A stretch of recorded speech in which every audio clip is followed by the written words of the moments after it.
Childhood, one of the best times in many of our lives. For most of us in the US, childhood is marked by innocence, love, laughter, and curiosity. There are some things, however, that lurk just beneath the surface of our understanding. From the moment we're born, gender stereotypes pervasively surround us, whether we're aware of them or not. Baby boys are swaddled in blue and girls in pink and butterflies, and these stereotypes only get stronger as the children grow, and they have long-term effects. I want a blue one because that's a boy. Oh no, boy. Influences from peers, parents, media, clothing, toys, they all continue to enforce these stereotypes on us. For my personal project, I wanted to focus on something I was passionate about and had seen resurface in the life of my little brother multiple times. I wanted to focus on the age group up to age 9 because that's what I had personal experience in. Safe, not even the bad guys in the dark night could take it all away. Somehow feels like nothing has changed right now. My heart is beating the same. To investigate how gender stereotypes are made and broken, I had to start with one of the most simplest questions. Well, I'm going to kind of backtrack so we can fill in what gender means, right? So these are the characteristics that we apply to being a male or a female. Then you have gender roles, which are a set of expectations that prescribe how males and females should act, behave, think, even dress, right? And then you have gender stereotyping, which are these general impressions and beliefs about what constitutes a male or a female. Little boys will be rough and tough, and little girls will be cute and dainty, and girls will show emotion and boys will not. Okay, so girls are made to like pink, boys are made to like blue, but why does it matter? Why do we care? And why is this something that we need to be actively fighting against? I think it's important for people to understand that people are different. People have evolved, and the stereotyping, so to speak, categorizing and or unfair expectations of people because of who we think they should be in a new world is just not fair. And so allowing people to be in fact who they want to be and who they believe that they are, I think is what our jobs, not just as teachers, but as adults, as parents, as role models. Even now, in expecting your daughters and sons to behave according to all of these social expectations that are still with us, very much with us. I think that women are less successful as a consequence because of this.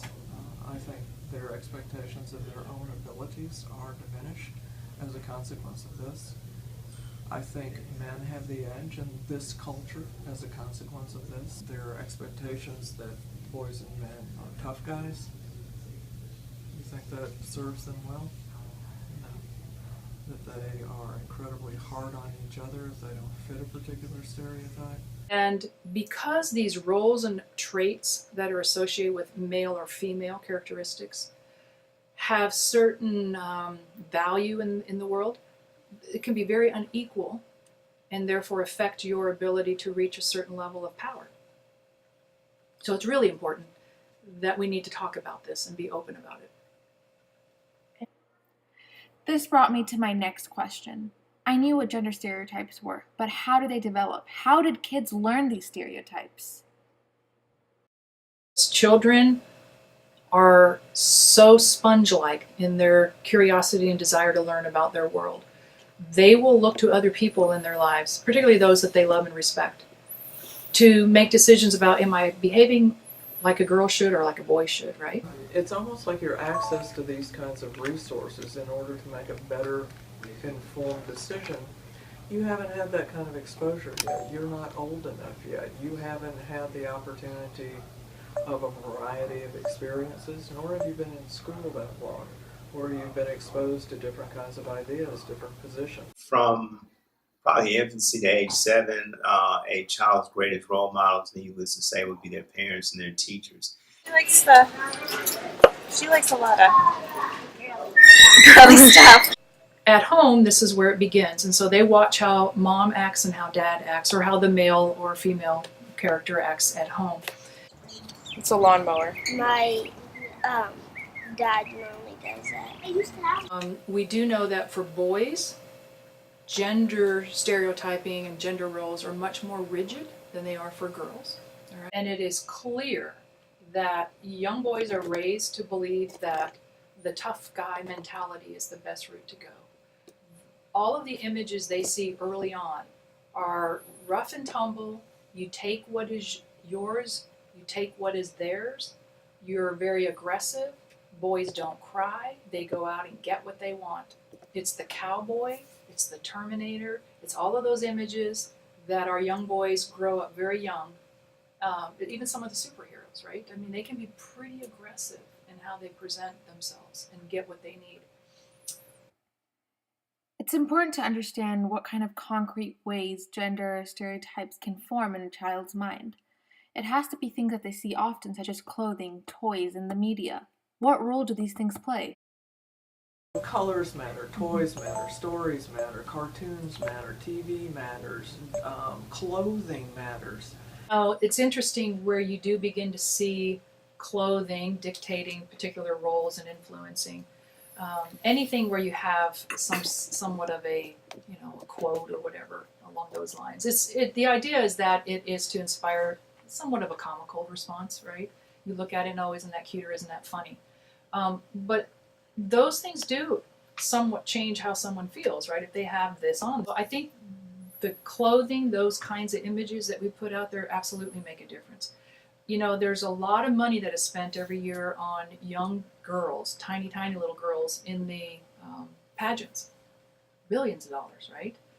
So at that young age, we're already telling them you're supposed to dress up and look a particular way to please other people. Some of these clothes for little girls are incredibly sexually provocative and from my perspective, really inappropriate. Jean Kilbourne has created a series of documentaries called Killing Us Softly, wherein she looks at where young girls begin to see images, particularly through advertising, of what their role is. And often they learn, well, I'm at the mercy of the male-dominated man. I'm at the mercy of whatever the image needs to be in order to sell a product, then that's what I'll be. And usually it's exploitation, sexual exploitation, for the good of selling a product. Little girls learn very early on that they're supposed to act a little sexy, right? In sex sells. So I would say the origination of it partly is the culture, partly so what the roles are demonstrated at home, partly from society as a whole relative to the images that we see continuously throughout. I would also say that all you have to do is go to the toy aisle of your local toy store, and what you'll find is if you want to find vacuums or ovens or anything to do with nurturing, you have to go to the girls aisle. And they're usually going to be pink, purple, and white. If you go to the boys aisle, that's where you get to find the lawnmowers and the barbecue grills. And they're usually red, blue, and green. Fun stuff. So from the time we're little, it's either pink or blue, but then as you begin to look at the toys that they actually purchase, it's very clearly defined for what we're supposed to be doing as both girls and boys. So even if you look at toys at big box stores like Sam's Wholesale or Costco or Walmart or they still have very gender specific toys. Well, what do kids think? This is just right. This is the way it is. So what is the role of the shopper in all these stereotypes shown in stores? I wanted to find out, so I interviewed a couple moms at Burlington Coat Factory who were shopping for their daughters. I look for pinks.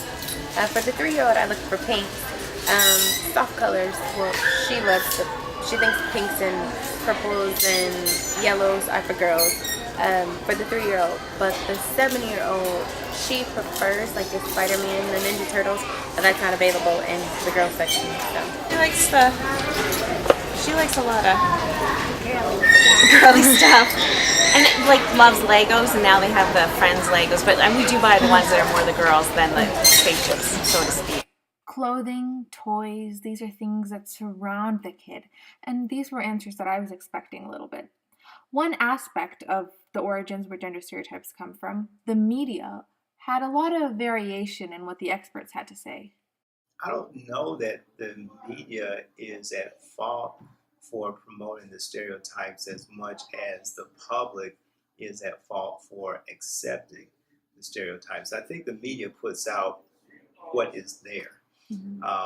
The public then pays attention or not and reacts or not to what is there. The media is made up of people. The media tends to be male dominated. The media is addressing a market that feels a great deal of comfort with these stereotypes. They're us. I think I would suggest that there is a responsibility with the media. I think that they absolutely know that they're influencing what it is that their message sends. You can't sell product and not understand how powerful your message is, particularly for young children who are so influential. There's research out there that suggests that the more and more television both boys and girls watch, the more negatively they feel about their body image. Why? Because they see images that are very difficult to attain. It's not normal. So if they continue to see images that are perpetuating a body image or an ideal of themselves that they can never attain, it's going to affect negatively on their self-esteem. Even a study at University of Minnesota showed that exposure of 1 to 3 minutes of an advertisement can negatively impact girls' self-esteem. So we know these things. The research is there. Where is the media's role in responding in a positive way? A crucial part of my personal project was the psychological reasoning behind gender stereotyping in young children. There's no better way to get psychological data than a study, so I created and conducted a study with 2 groups of kids, 2 boys and 2 girls in each group.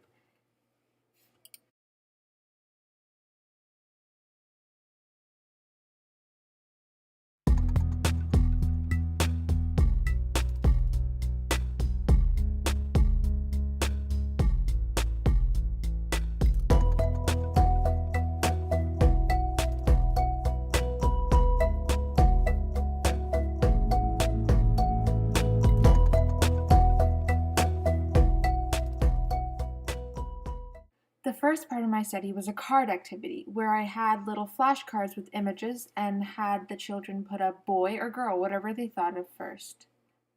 Here's just one example of some of the results.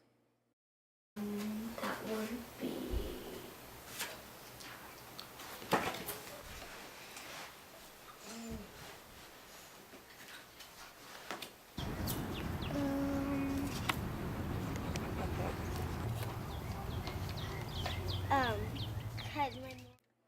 The second part of the study was when I had a little snack activity with 2 different colors of serving plates and 2 different choices for plates. And it was kind of interesting to see how someone like Ryan right here just leaned across the table to get to the blue serving plate, although the pink one was closer. Nikki did pick the blue plate, but the majority, the girls picked pink and the boys picked blue, as expected. In the next part of the study, this activity varied between the 2 different trials. Of the first trial, I wrote and conducted my own puppet show with the help of a few friends, and this puppet show had characters that did things outside the classic gender stereotype. For example, the girl played football, and the mom was a firefighter, and the dad stayed at home, and I just wanted to see the kids' reaction to this and if it would have any impact on them.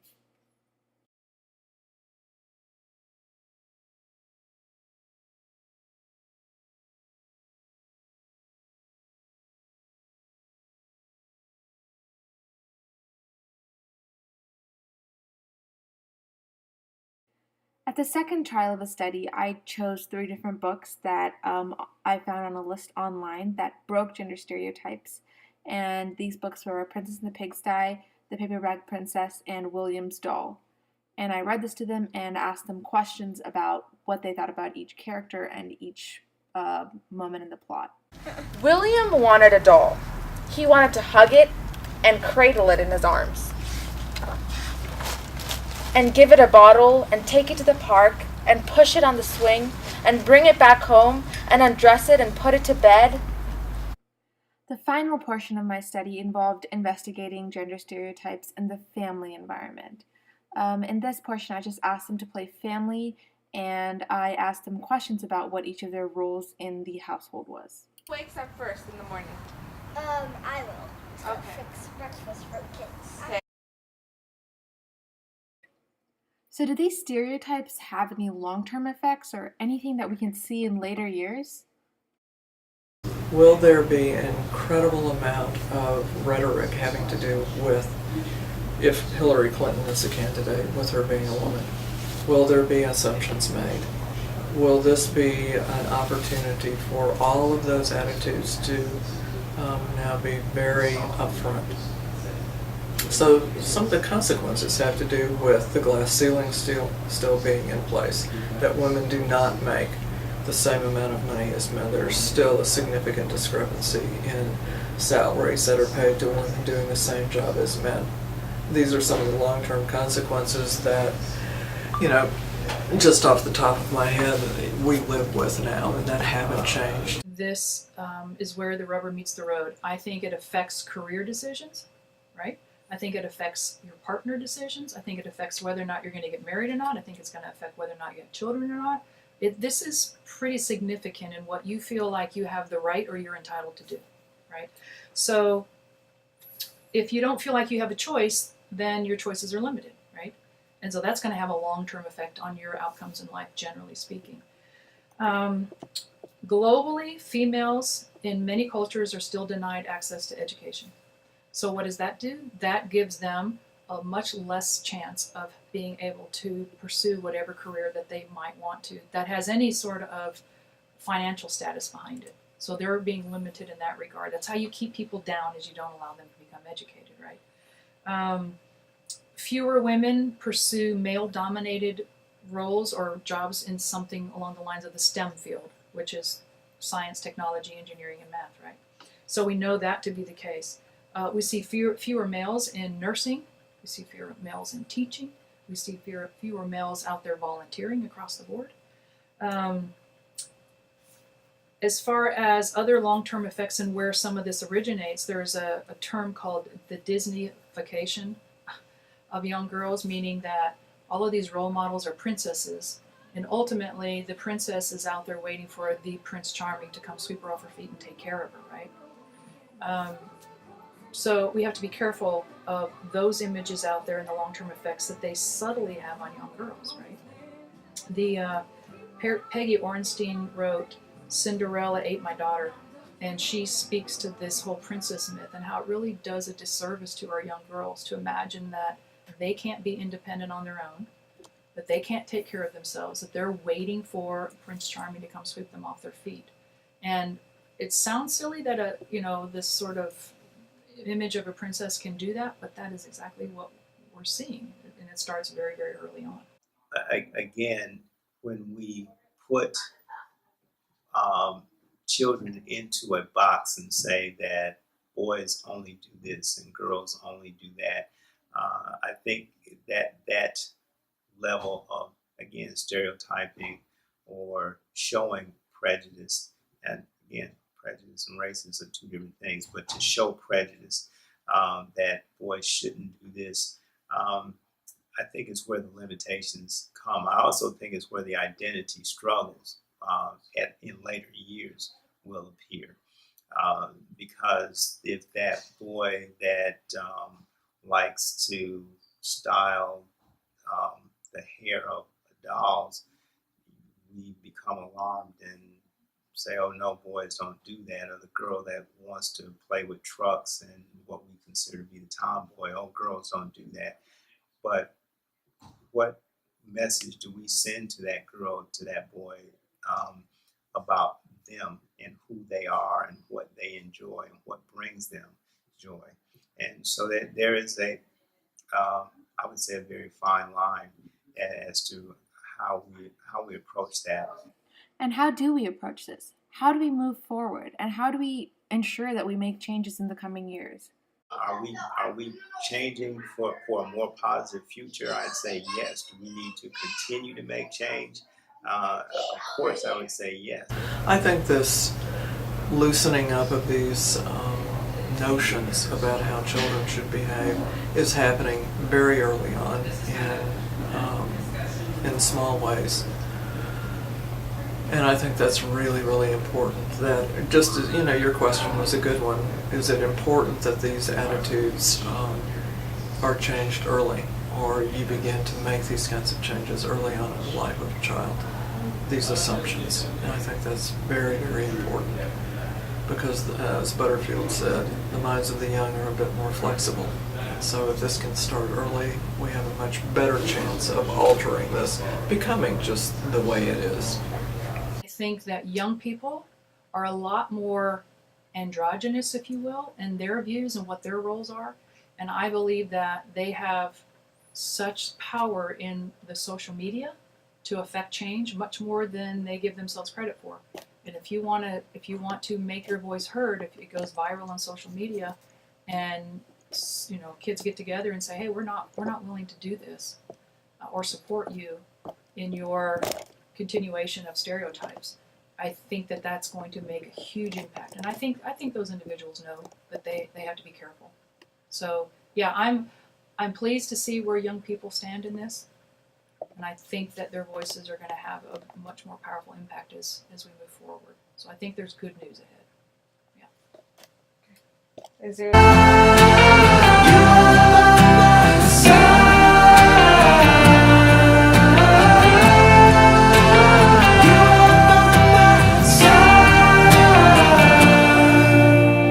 Once in a lifetime, you were mine.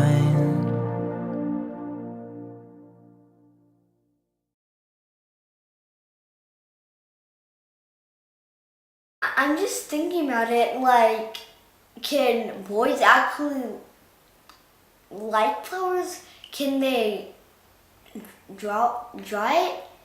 Well, exactly the answer to that would be yes, they can, because there is no law or anything.